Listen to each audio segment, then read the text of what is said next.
먼 옛날 조선 땅 한 고을에 현준이라는 젊은이가 살고 있었습니다. 그는 마음씨가 곱고 순한 청년으로 마을 사람들의 어려움을 늘 먼저 헤아렸습니다. 어린 시절부터 아버지가 남긴 작은 논밭을 정성껏 가꾸며 이웃에게 곡식을 나누어 주었죠. 그의 형 강현은 달랐습니다. 재물을 탐하는 마음이 끝이 없어 고리대금으로 마을 사람들을 옥죄고 인신매매까지 손을 뻗치고 있었습니다. 현주는 형의 행실을 안타까워하며 조용히 자신의 길을 걸었습니다. 그러나 강현은 동생의 선함을 이용해 자신의 욕심을 채우려는 계략을 이미 세우고 있었습니다.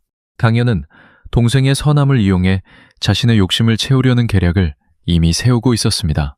그 계략이란 다름 아닌 현준을 마을에서 소문난 바보 처녀 연서와 강제로 혼인시키는 것이었죠. 강현은 연서의 미련한 행실을 핑계로 현준을 옭아매고 그 재산을 모두 차지한 뒤 동생을 제거하려 했습니다. 현준은 형의 뜻을 거역할 수 없었습니다. 아버지가 남긴 유언과 집안의 체면 때문에 결국 연서와 혼인하게 되었죠. 혼인날 고을 장터는 사람들로 북적였습니다. 신부를 본 마을 사람들은 손가락질하며 웃음을 터뜨렸습니다. 연서는 머리를 산발하고 눈을 개슴칠에 뜬 채로 걸어 나왔기 때문이었죠. 그러나 신랑 현주는 달랐습니다. 그는 연서를 따뜻하게 감싸 안으며 부드러운 목소리로 말했습니다. 연서 낭자, 이제부터 내가 지켜줄 터이니 두려워 마시오. 그 말 한마디에 연서는 순간 눈동자가 반짝였으나 곧 다시 바보 같은 표정으로 돌아갔습니다. 현주는 그녀의 손을 꼭 잡고 혼례를 마쳤죠. 밤이 깊어 첫날 밤이 되었습니다.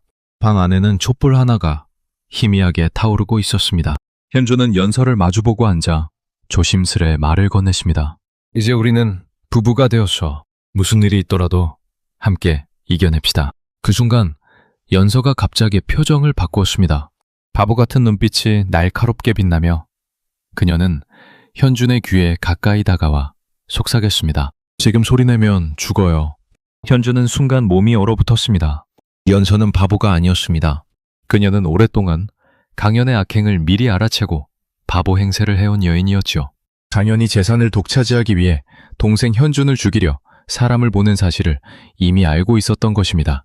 연서는 낮에는 바보처럼 행동하다가 밤이 되면 모든 것을 계산하고 있었죠.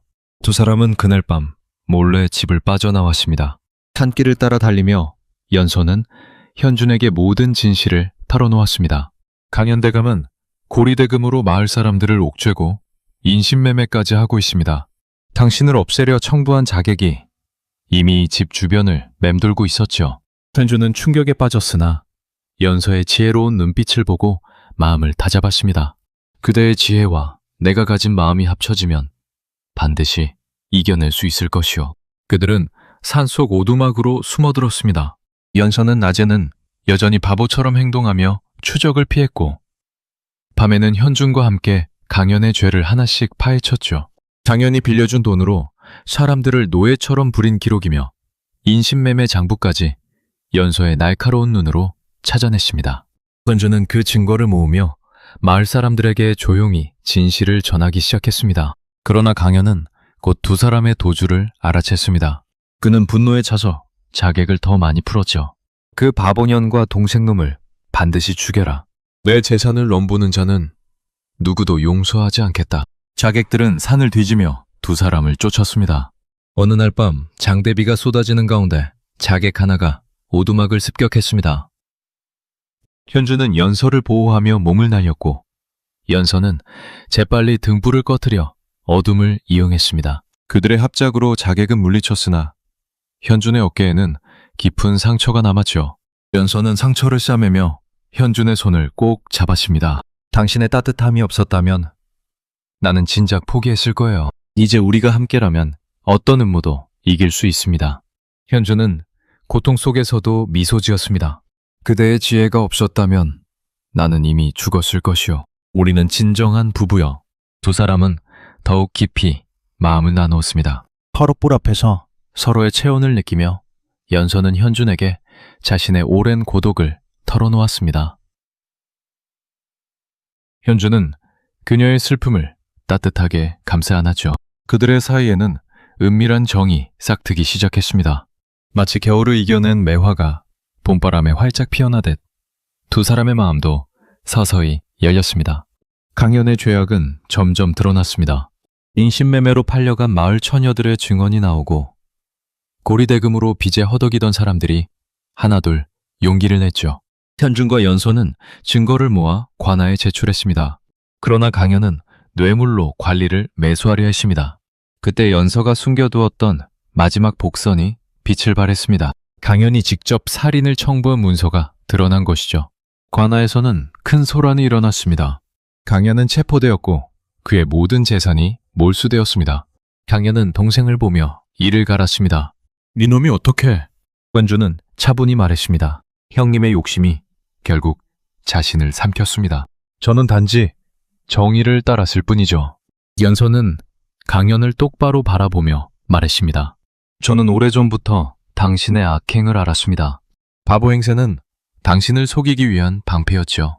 강연은 결국 모든 죄로 인해 유배를 떠나게 되었습니다. 현준과 연서는 가족의 배신과 음모를 이겨냈습니다. 강연의 재산 중 정당한 부분을 되찾아 마을 사람들에게 나누어 주었지요. 그들은 이제 만석군이 되었으나 여전히 검소하고 착하게 살았습니다. 현주는 논밭을 더욱 정성껏 가꾸었고 연서는 지혜로 마을의 어려운 일을 해결해 주었습니다. 마을 사람들은 그들을 인성 좋은 만석군 부부라 부르며 전설처럼 이야기했습니다. 두 사람은 평생 서로를 아끼며 살았죠. 현준의 따뜻한 선함과 연서의 날카로운 지혜가 합쳐지니 세상의 어떤 악도 이길 수 있었던 것입니다. 옛말에 백절불굴이라는 말이 있습니다. 어떠한 난관에도 굽히지 않고 지혜와 선함으로 이겨낸다면 결국 정의가 승리한다는 뜻이죠. 현준과 연서의 이야기는 오늘날까지도 마을 사람들에게 용기와 희망을 주고 있습니다. 다음 영상을 빠르게 만나보시려면 좋아요와 구독을 눌러주세요. 그럼 더 재미있는 영상으로 찾아뵙겠습니다. 모두 행복한 하루 보내세요.